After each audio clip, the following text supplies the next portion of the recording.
You're standing on a beach and there's a wall in the water. Not near the water. In it. A low, blunt spine of gray stone running out from the shore into the surf, and the waves are hitting it, the way they've been hitting it for a very long time, breaking white against the front of it, sliding green over the top, dragging back and coming again. And again. And again. You walk out along it, careful on the wet, and you crouch down and put your hand flat on the surface, and it's rough and pitted and cold and absolutely solid. This is a harbor wall, a breakwater, and a Roman built it 2,000 years ago, give or take. Some crew of men in this bay poured this thing into the sea on purpose, to make a safe place for ships. And then the empire that ordered it fell, and the ships rotted, and the town went quiet, and the language changed. And 20 centuries of storms came in off that water and hit this wall, one after another, without a single day off. And it's still here, still doing its job, still holding the line against the sea. And I need you to sit with how strange that is, because I know what seawater does to concrete. I pour the stuff for a living. And the honest, embarrassing truth of my trade is this. A concrete seawall we build today with everything we know, with steel inside it and computers behind it, we'd be nervous about at 50 years. Nervous. And this Roman thing, made of nothing but rock and ash and lime and water, has stood in the surf for 2,000, and in some ways it got tougher while it did it. So let's work out how. Not with mysteries. Let's work it out the way I'd work out any material on any job. What's actually in it, what the chemistry does, why it wins where we lose, because the answer is real. And it's been half cracked open only in the last few years, and it is a genuinely lovely piece of engineering. My name's Dan, and I'll tell you what I am before I tell you anything else. I'm a warrior, professionally. I'm a structural engineer, 20-odd years of it, and my actual job, underneath all the drawings and the meetings, is to lie awake imagining the ways things fall down so that they don't.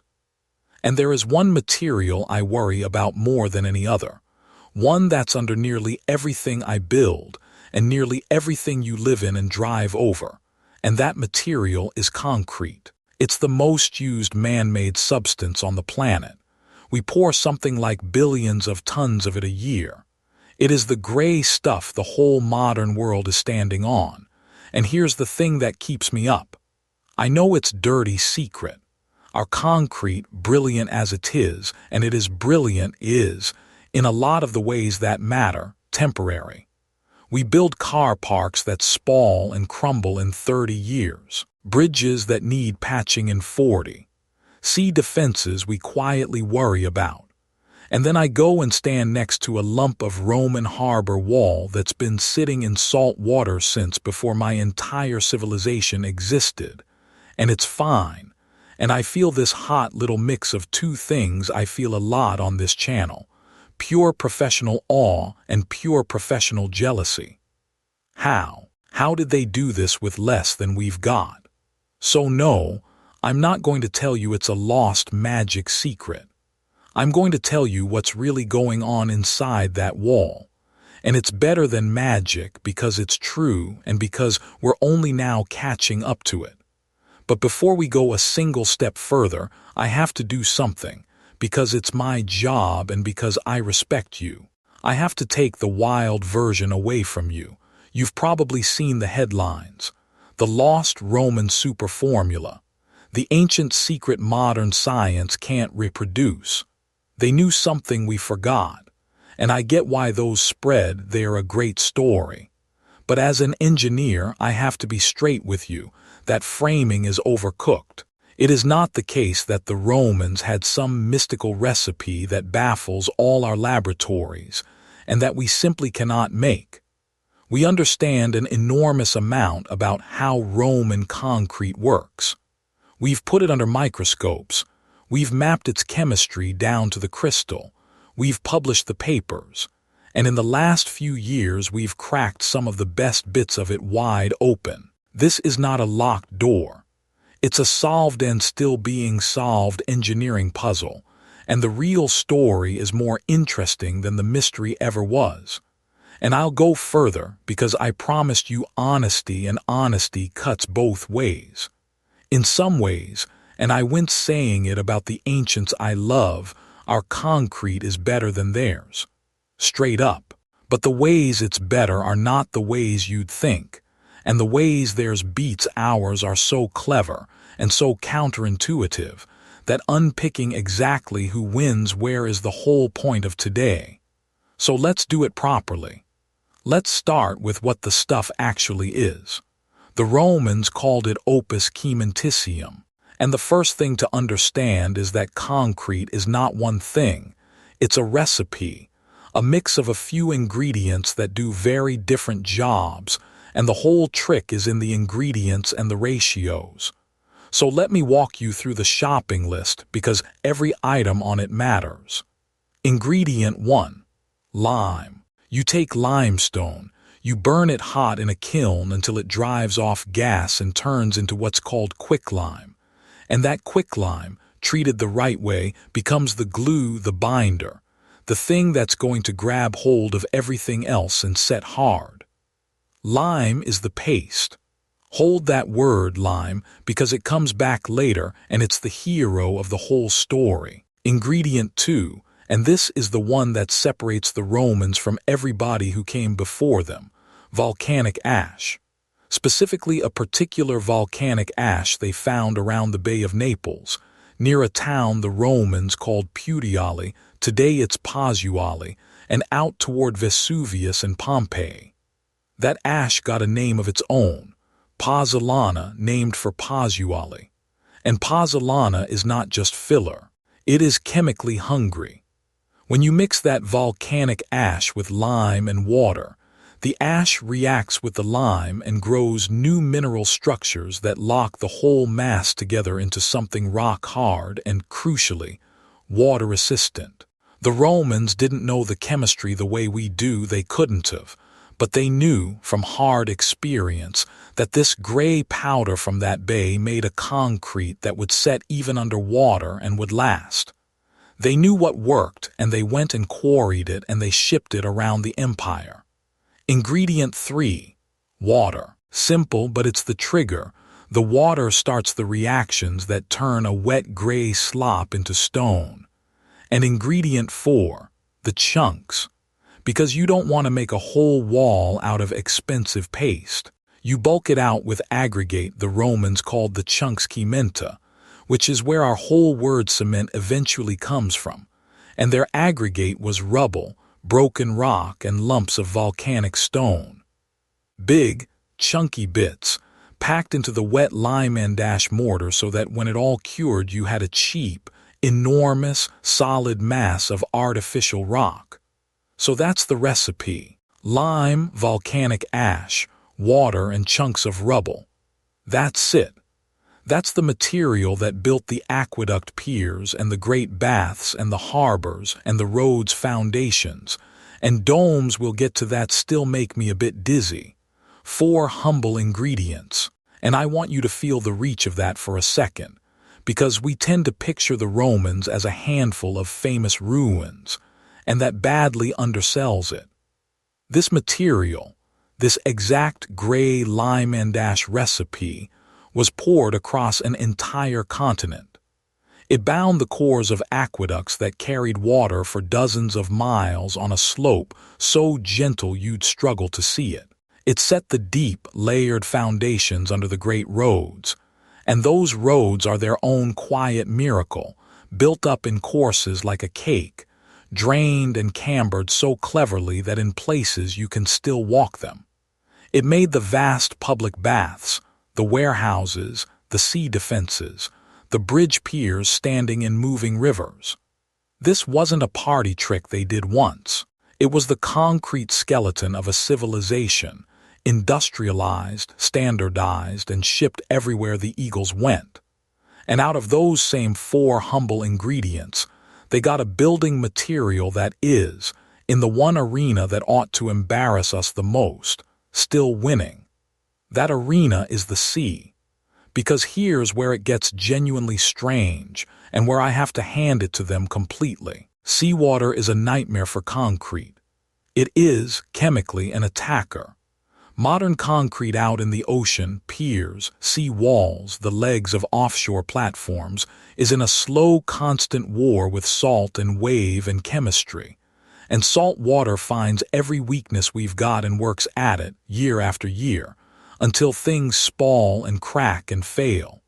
We spend fortunes fighting it.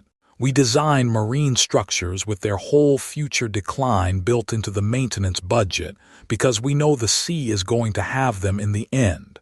That's just the reality of the job. Now go back to that Roman breakwater in the surf. Same enemy. Same salt, same waves, same relentless chemistry for 2,000 years, not 50. And it didn't lose. So the obvious question, the one a chemist finally sat down and answered properly, is, why not? What is different about that lump of lime and ash rubble that lets it stand in the one environment that eats our best work alive? For a long time we half assumed the Roman stuff survived despite the seawater, that it was just tough and stubborn and got lucky. But in 2017, a research team led by a geologist named Marie Jackson published a study, real, peer-reviewed, in a mineralogy journal that turned that completely on its head. They took cores of genuine Roman marine concrete, the actual stuff out of ancient harbor structures, and they looked deep inside it, right down at the crystals. And what they found rewrites the story. The seawater wasn't just attacking that concrete. The seawater was slowly percolating through it, seeping into its pores over centuries. And as it went, it dissolved bits of that volcanic ash, and out of that reaction, brand new minerals grew inside the concrete. Minerals with names I'll say once so you know they're real, and then I'll translate. Aluminous tobermorite and philipsite, rare crystals. And here's the beautiful part. These crystals grew in platy, interlocking shapes, like tiny plates of armor knitting themselves through the material, and those interlocking plates actually reinforce the concrete. They make it more resistant to cracking. Do you understand what that means? Let it land, because it's almost upside down from everything my trade lives by. The very thing that destroys our concrete, seawater getting into it, was, in the Roman mix, the thing that made it stronger. Their concrete wasn't just surviving the sea. It was using the sea. It was drinking the ocean and growing armor from the inside out. The longer it sat in the salt, the tougher in these ways it got. I don't have a modern material that does that. I don't think anyone quite does, not like this. We build things that start at their strongest on day one and then only ever decline. The clock starts ticking the moment we pour. The Romans, by luck and by centuries of trial and error, stumbled into a material that ran the clock the other way. And they did it without knowing a single word of the chemistry. They just noticed over generations that the ash from that bay made harbors that lasted, and they trusted what worked. That right there is engineering in its purest, oldest form. Not theory, but 2,000 years of paying attention. And I want to flag the caveat honestly, engineer to viewer, before I let myself get carried away.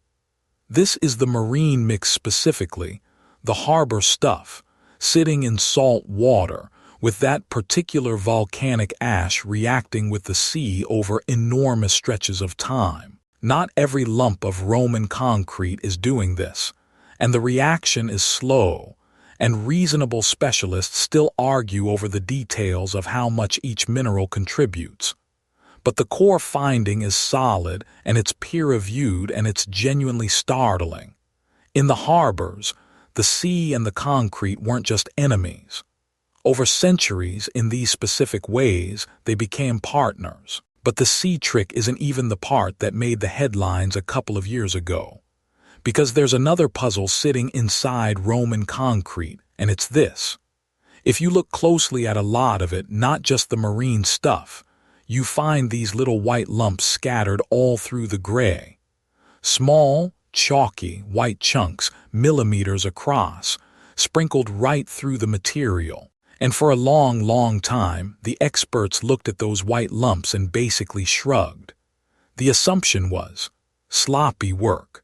The Romans just hadn't mixed their lime in properly, hadn't stirred it long enough, and these little white blobs were leftovers, evidence of a rushed batch, a flaw quality control failing on a Tuesday afternoon 2 millennia ago. That was the received wisdom. The white bits are a mistake. Ignore them. Now flag up hard because this is important and it's where I have to be most careful with you. What I'm about to describe is recent research. 2023, a study out of MIT, led by a professor named Edmir Mazik with a researcher called Linda Seymour and their colleagues, published in a proper journal, looking at Roman samples from an ancient site in Italy. It is a strong, exciting piece of work.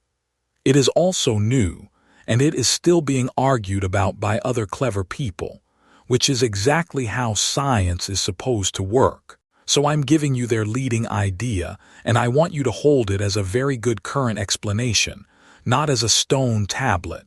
Deal. Deal. Here's what they argued. Those little white lumps, they called them lime clasts, are not sloppiness. They are the point. The team's proposal is that the Romans, at least often, weren't gently mixing their lime the careful, slow way we assumed. They were hot mixing, using the fierce, reactive quicklime straight, mixing it in hot, which does a couple of things. It lets the chemistry set faster, so you build quicker. And critically, it leaves those little reactive lime clasts scattered all through the finished concrete like tiny buried repair kits.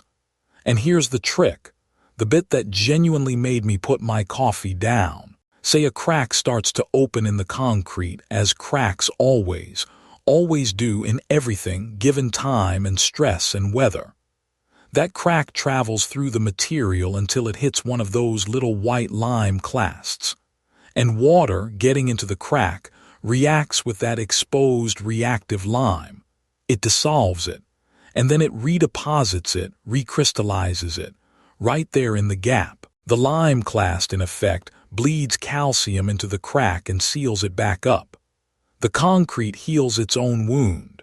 The team even tested it, made concrete with these lime clasts, deliberately cracked it, ran water through, and watched the crack fill itself back in and seal, while a modern style mix without the clasts just stayed cracked and let the water straight through. Self-healing concrete, 2,000 years old. And think about what that does over a lifetime of a structure.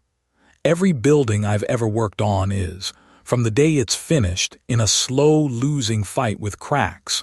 Thermal cracks as it heats and cools, shrinkage cracks as it cures, stress cracks as loads shift. We chase them with sealants and surveys and repair crews, forever, because a crack is a doorway, and once water's through the door the decline begins. A material that meets its own small cracks in the dark and quietly seals them shut, with no inspector, no scaffold, no invoice that isn't just clever. From where I stand, holding a maintenance budget in one hand, it's close to witchcraft. Good, honest, chemical witchcraft. Now I'll say the honest engineer's caveat one more time, because you deserve it. Not everyone is fully convinced this is the whole story. Some of it may have been deliberate and some a happy accident of how they worked, and the debate is live and ongoing. But even as a leading hypothesis, even held loosely, it is a wonderful idea. A material with its own first aid kit baked in, patching its own cracks in the dark for 20 centuries. When my intern Priya first read about this, she asked me the question I love her for asking. So why don't we just put the white lumps in? And the honest answer, the answer that's the whole soul of this channel, is that people are genuinely trying to, right now, in real labs, to build modern concrete that heals itself the Roman way. We're not rediscovering a lost secret. We're taking notes from a 2,000-year-old teacher who wrote the lesson in stone and left it out in the rain for us to find. So now I have to be fair, because I told you I would, and because the ancients were simply better story is just as lazy as the aliens did its story, and I won't sell you either one. Is Roman concrete better than ours? In some ways, clearly, gloriously, yes. The durability, the sea trick, the self-healing. But in other ways, no. Not even close. Our modern concrete, proper Portland cement concrete, the gray stuff we pour today is, for raw strength, far stronger than the Roman mix. If I want to hold up a huge load in compression, squeeze a colossal weight down through a column, my modern concrete will take punishment the Roman material simply couldn't. And ours sets fast and predictable. I can pour a floor and be building on it in days, to a strength I can calculate and certify. The Romans couldn't dream of that consistency. So for a huge amount of what the modern world actually needs, tall, fast, strong, predictable, our concrete wins, and it isn't close. But then why does ours fall apart in decades while theirs stands for millennia? And here's the answer, and it's the twist that turns the whole comparison on its head, and honestly it's the single most important sentence in this whole video, so here it is plain. Mostly, it isn't the concrete that fails. It's the steel we put inside it. Modern concrete is fantastic at being squeezed and useless at being stretched. It's strong in compression, weak in tension like a stack of dry bricks.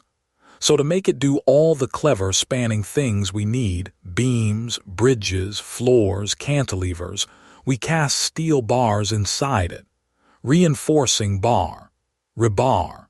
The steel handles the pulling forces the concrete can't, and together they are the backbone of the modern built world.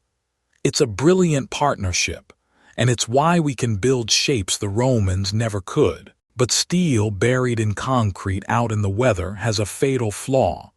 Given enough time, water and salt and air work their way in through the tiny pores and cracks.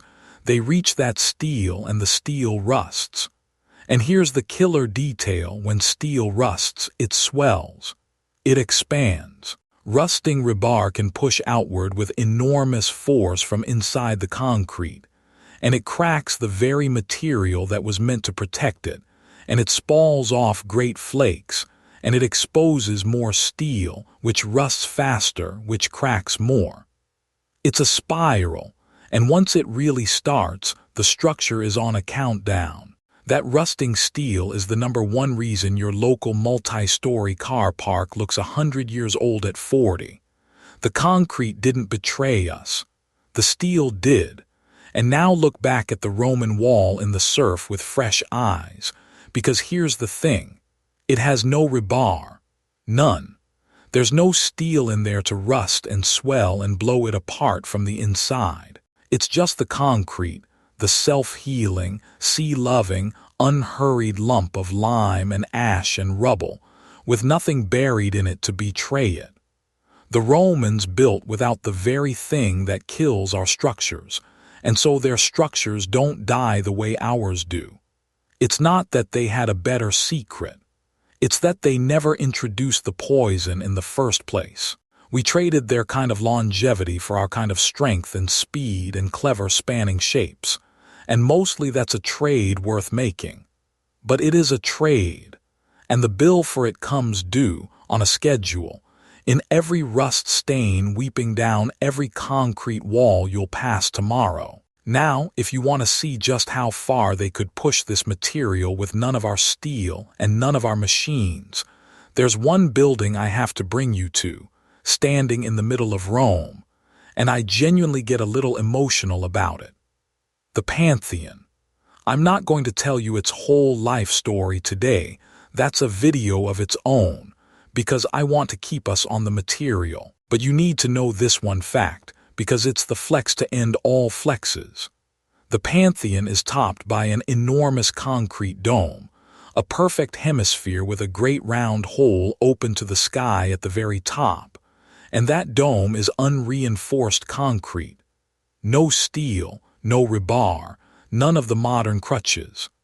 And it has stood and held and stayed watertight for something like 1900 years. To this day it is, as far as we know, the largest unreinforced concrete dome on Earth. Nobody has built a bigger one, not in 19 centuries. And the engineering inside it makes me grin every time, because it's so smart and so obvious once you see it. It's the material used with real cunning. The dome is not the same concrete all the way up. Down at the bottom, where the loads are heaviest, they pack the mix with heavy, dense aggregate. But as the dome curves up toward that open eye at the top, they deliberately switch to lighter and lighter aggregate, lighter volcanic rock, the kind of stuff so full of holes it practically floats. So the top of the dome weighs a fraction of what a solid one would. They graded the weight of the material to the load it had to carry, thick and strong at the base, feather light at the crown, so the whole thing could hold itself up without collapsing under its own mass. That is a genuinely sophisticated piece of structural thinking, done with volcanic rock and instinct, and a couple of 1,000 years before anyone could put a number on it. I sat under that dome once, on a wet afternoon, watching the rain fall straight down through that open hole into the middle of the floor, and I thought about my own trade, and I got quiet. Try getting that past a modern safety inspector. An unreinforced concrete dome, 100+ feet across, with a whacking great hole in the top. No steel, no fire rating on file, no maintenance contract, and a queue of tourists underneath. And it's outlasted every empire, every code, every inspector who ever lived, and it'll outlast me, and it'll very probably outlast you. Made of the same 4 humble things: lime, ash, water, and rock.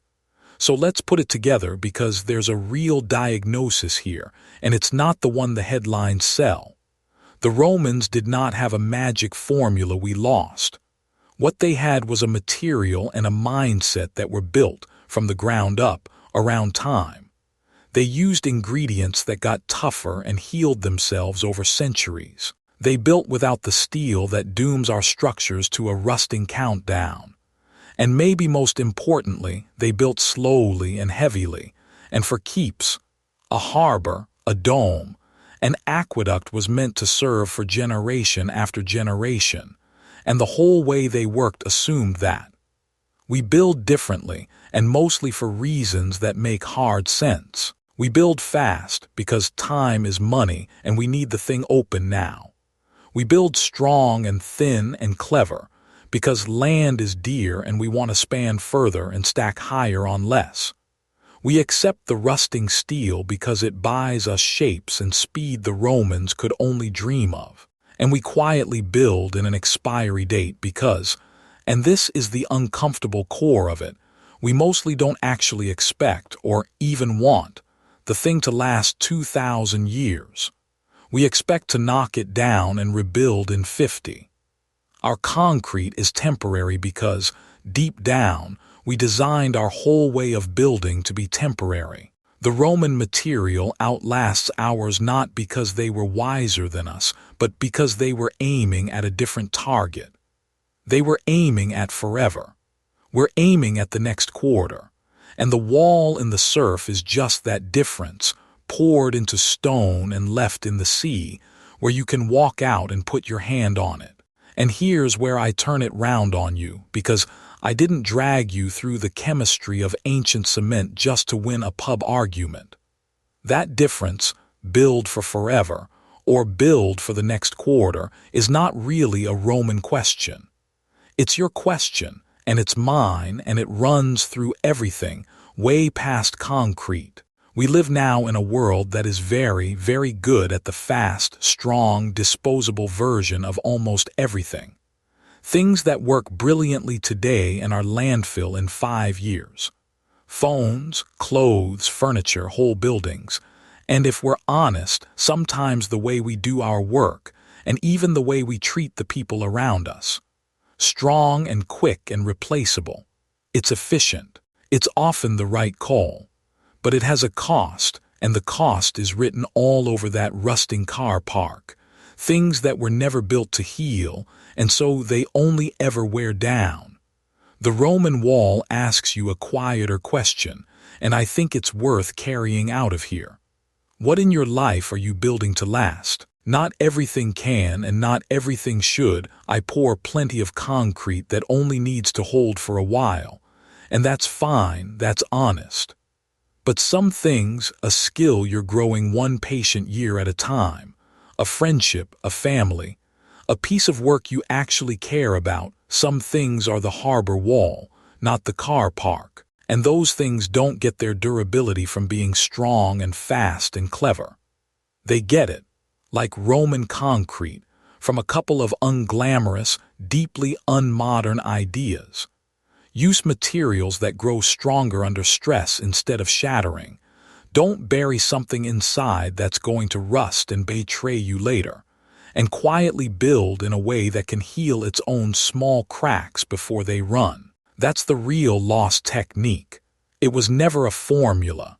It was a relationship with time. And the good news, the thing I actually want you to leave with, is that we haven't lost it at all. We can read the papers, we can copy the chemistry, we've already started building self-healing concrete in the lab. The Roman recipe was never the hard part. Choosing to care about the long haul again, that's the hard part. And that one's entirely up to us. So that's my question for you, and I do read the comments, hand on heart. Here it is. What's the oldest thing you own or use that's still going strong? A tool, a house, a wall, a bit of kit, something built properly a long time ago that just refuses to quit. And be honest, is anything you're buying today going to be around that long? I really want to know. Tell me down below.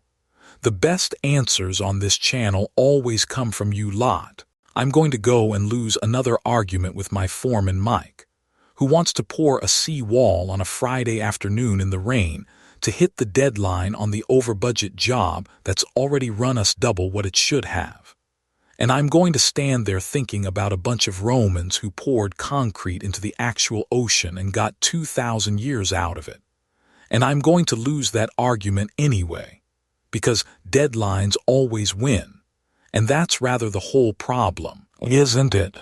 And if you like standing on a wall in the surf and actually working out why it's still there, no mysteries, no magic, just lime and ash and a clever bit of chemistry, then subscribe and come back.